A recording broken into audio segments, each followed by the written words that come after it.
Well, hello you gorgeous mother truckers you, and welcome to another video. Right then, let's get to it, shall we? The first thing I want to say is thank you so much to every single person who sent very wonderful messages after my latest wobble. I have wobbles now and again, everybody does. And I was sort of debating whether or not it was worth carrying on. Because if you do YouTube, you have to understand that, like everything else, it comes with its highs and its lows, and it comes with its level of abuse. And sometimes you do something like I just did, where I was following my heart and my intuition and my feelings and my gut in respect to what's going on with reform. And even in that video I did say, I know this is going to upset people. Well, it certainly upset a lot of people, because I've took one heck of a hit. Well, not one heck of a hit, I've lost a fair few subs over it, at least 20 so far. Sorry, I'm going to construct the junction.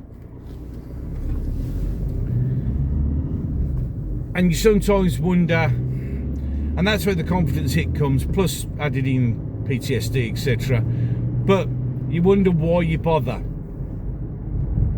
because it shows how fickle people are. I've done it before where I've said things. Now, the last one I did, where I actually did a video where it took 3 videos to become the enemy. After that recovered, and you gained subs back. And the thing is, it's whether you say it is or not, the simple truth of the matter is YouTube relies on subs.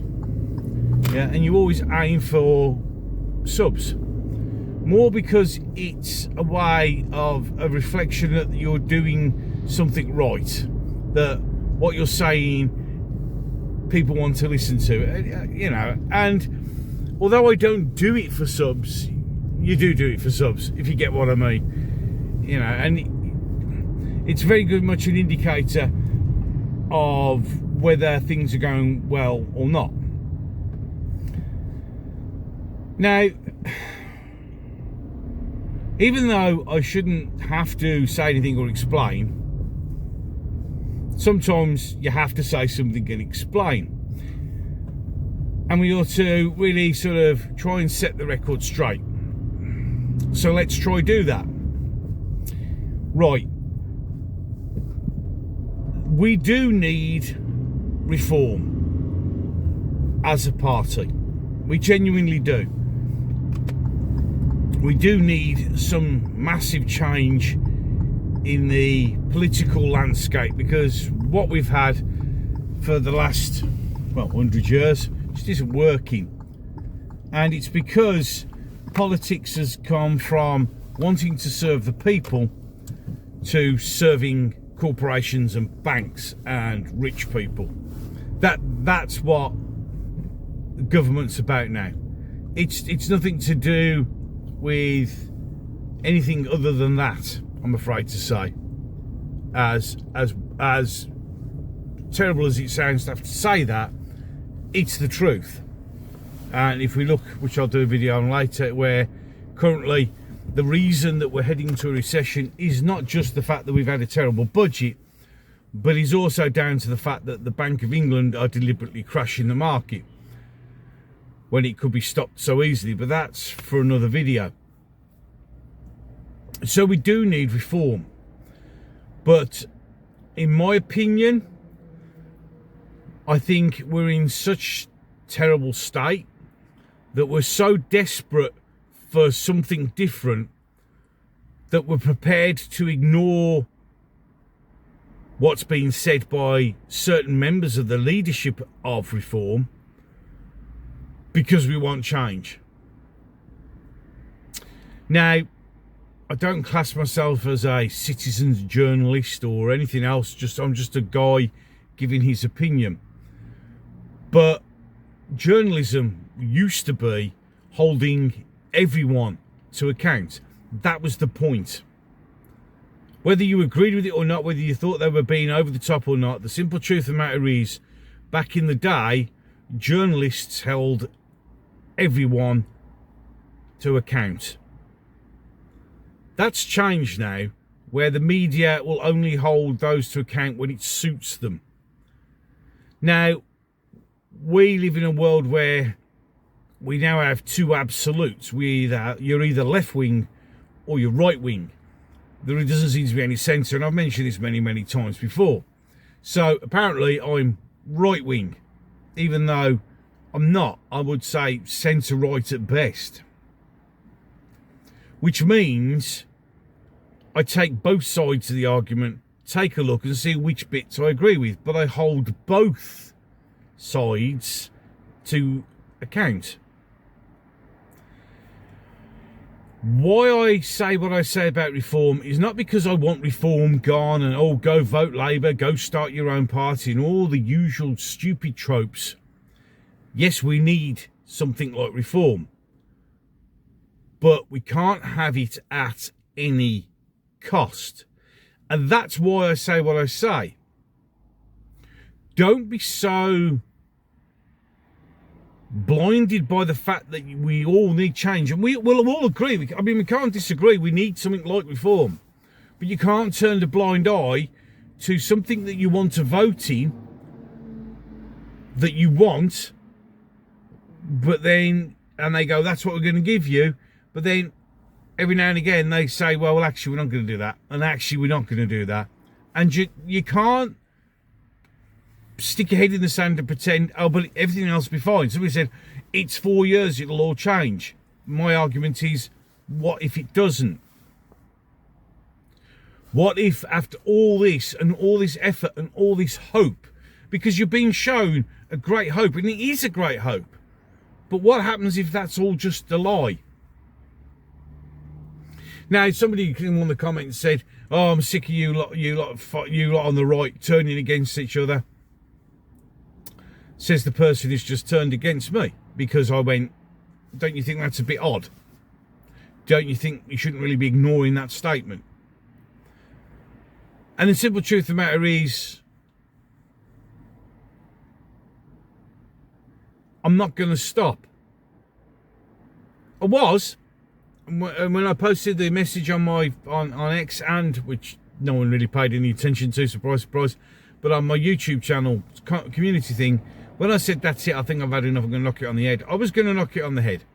I didn't see the point of trying to raise genuine concerns and issues and holding everybody to account for what they say, if all it does is get you a torrent of abuse from people who were allegedly your friends or your followers. I've had so many people go, well, you're full of shit, I'm unsubscribing. And you think, what's the point? I'm literally shouting at a brick wall. It's not making any difference. And then you get the messages that I did to show that actually to a few people, I am making a difference. And even if it ends up that it's only for those few people that are making a difference, then that's good enough for me. Yes, I'd like to have hundreds of thousands of subscribers and people following me. But again, at what cost? You see, I can see on my analytics what videos I could produce now that will get me 4,000 or 5,000 views a video. But I don't do it for that. Now, some people say, oh yeah, but you know, you this, that and the other. Look, I now know by what the videos I've done recently, what videos will get me the most views historically. And I could do them. And that would make the channel grow. But it would also make the channel not me. Because I don't want to chase subs. I don't want to chase views. And sometimes when you do YouTube, you can get wrapped up in that, I want more subscribers, I want some more views. Because in reality, that's what this platform is all about. And you can then get sucked into chasing them.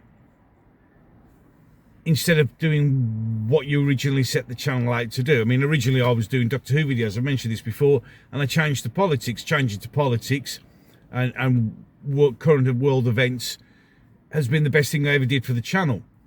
And it's because in reality, it's something that I'm very passionate about.